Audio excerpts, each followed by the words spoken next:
Is it possible to get a mortgage with bad credit and no down payment? It is. The VA is the easiest way to get a mortgage with bad credit and no down payment because the VA actually doesn't set minimum credit requirements. It doesn't set maximum debt to income requirements.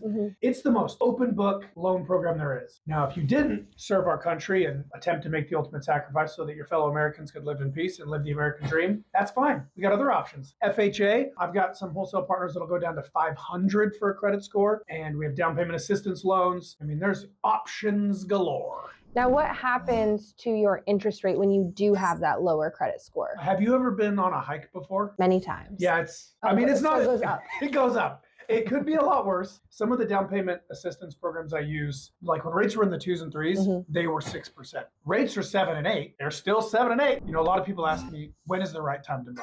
Because, credit, down payment problems. And my instinct is always, let's submit an application. I'm going to take a look at your financial picture. And if you are ready to buy, if you are qualified, you're ready to buy because homes are only going to get more expensive. Rates go up and down. And I suppose you could fix your credit and then refinance later. Exactly. Sure. If you have any questions about mortgages or credit, put them in the comments below.